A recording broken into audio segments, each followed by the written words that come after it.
दोस्तों अस्सलाम वालेकुम वरहमतुल्लाहि वबरकातुहू। दोस्तों आज हम बात करने जा रहे हैं अपने देश के ऊपर। दोस्तों जब सन 2014 के अंदर जब कांग्रेस थी और बीजेपी के वादे थे आने से पहले कि हर औरत आधा आधा किलो सोना पहनेगी, सबके खाते में 15-15 लाख रुपए आएंगे और लड़कियां खुलेआम घूमेंगी कुछ। लेकिन मेरी नज़रों में ऐसा कुछ नहीं हुआ। मेरी नज़रों में क्या, शायद आपकी नज़रों में भी ऐसा कुछ नहीं हुआ होगा। बस कुछ अंधभक्त हैं जिन्होंने आंखों पे पट्टियाँ लपेट रखी हैं, जिनकी नज़रों में सब कुछ हो गया। बीजेपी आ गई तो सब कुछ हो गया उनकी नज़रों में। तो मेरे दोस्तों उस टाइम पे हमारे देश पे कर्जा कांग्रेस छोड़ के गई थी 55 करोड़ 47 लाख रुपए का। और आज के टाइम पे जो कर्जा है भारत के ऊपर सबसे अधिक कर्जा है, सबसे अधिक नंबर 1 कर्जे के अंदर नंबर 1 है। जो मैंने अभी चेक करा कुछ 30.9 बिलियन कुछ ऐसे ही कुछ था। कुल मिला के भारत नंबर 1 पे आ रहा है कर्ज लेने के ऊपर। और कहाँ गया, किस चीज़ पर खर्च करा, कुछ पता नहीं। इतना मतलब जो सरकार इतने टाइम से चल रही थी, कांग्रेस की सरकार कब से चली आ रही थी, उसने कुल 55 पहला कर्जा भी निपटाया, कुल 55 करोड़ का कर्जा छोड़ा। और इन्होंने तो कर्जा अरे 100 करोड़ समझ में आता, अरबों में कर्जा कर दिया। देश हमारा नहीं है। कभी आप सोच रहे हो जिसने कर्जा दे रखा है ये देश उसका है, अब हम गुलाम हैं, गुलामी की ज़िंदगी जी।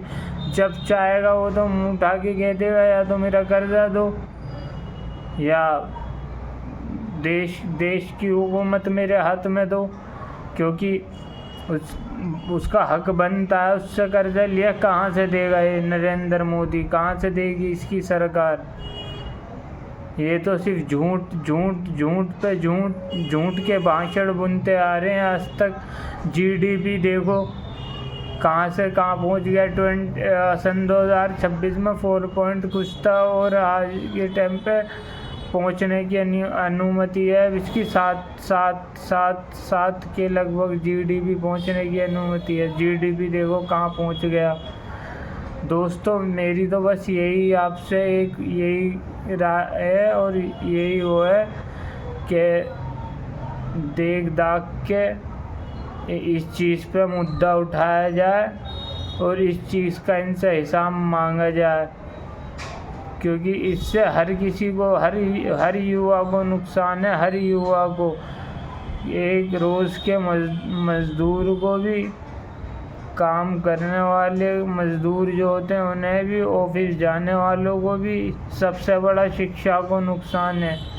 शिक्षा को हमने देश आज़ाद कराने में जो सबकी कुर्बानी लगी थी, इसीलिए लगी थी कि दोबारा देश गुलामी की ज़िंदगी जिए, गुलामों से भी बदतर। तो मेरे दोस्तों, मेरे भाइयों, मेरी बात पर गौर दो और इस बात पे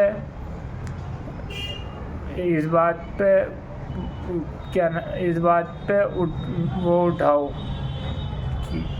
आवाज़ उठाओ अपनी। इस बात पे आवाज़ उठाओ अपनी कि कहाँ है, इनसे पूछो कहाँ गया, कहाँ खर्च करा। ये हमारा हक है। ये नेता हैं, अरे वोट मांगने आते हैं तो ये तब हमसे पूछते हैं, तब सवाल कर लेते हैं। हम इनसे सवाल जब कर लेते हैं, क्यों जब भी नहीं करते, जब भी हम क्या करते हैं, अरे आओ आओ आओ गले में माला डालिए, अरे नेताजी आ गए। अरे वो आम इंसान है, कोई वो नहीं है। नेताजी आ गए, सबको बर्बाद करके रख दिया इस सरकार ने। कोई कुछ नहीं पूछता। लेकिन ये हमारा हक है, हम इनसे पूछ सकते हैं कि तुमने करा क्या, क्या हॉस्पिटल बनवाया, कौन सा हॉस्पिटल बनवा दिया उसका नाम बता दो मुझे, कौन सा हाईवे ऐसा बनवा दिया मुझे उसका नाम बता दो तुमने अपनी सरकार में, कौन से स्कूल कॉलेजेस ऐसे बनवा दिए उनका नाम बता दो जो वहाँ कर्जा लग गया। कुछ नहीं करा इन्होंने, ना शिक्षा के लिए, ना हॉस्पिटल के लिए, ना देश के लिए, सिर्फ लूट के खाया है। एक दिन ये आएगा, ये तो चल देंगे और हम गुलामी की ज़िंदगी जिएंगे। इनके तो पासपोर्ट भी जब्त कर लेने चाहिए, पासपोर्ट जब्त करके रख लेने चाहिए, पासपोर्ट जब्त करके रख लो। और इनके पासपोर्ट जब्त करके जो ये इंडिया छोड़ के भाग ना पाए, वरना ये भी जब इन्होंने अपने दोस्त विजय माल्या, नीलन मोदी जैसे को भगा दिया था, देश छोड़ के कर्ज दे के उन्हें भगा दिया था, तो इनके भागने में कौन सी वो है। आज के टाइम पे हम जाएंगे बैंक से लोन लेने, हमें कोई 1 करोड़ का लोन नहीं देगा। इन्होंने विजय माल्या को इन्हें इतना मोटा मोटा लोन दे के और देश आउट कर दिया। कुछ दिन बाद ये देश इन हो जाते हैं, फिर केस वही, बस केस चला, कुछ नहीं हुआ, फाइलें जमा होती रहती हैं, उन पर धूल चढ़ती रहती है। ये कानून है हमारे देश का। तो मैं यही कहना चाहता हूँ, इस बात पे मेरी गौर दी जाए। बस दोस्तों, आपका साथ चाहिए और इंशाल्लाह इस वीडियो को शेयर करें, लाइक करें, आगे भी भेजें ताकि आगे भी लोगों को पता लगे। अस्सलाम वालेकुम।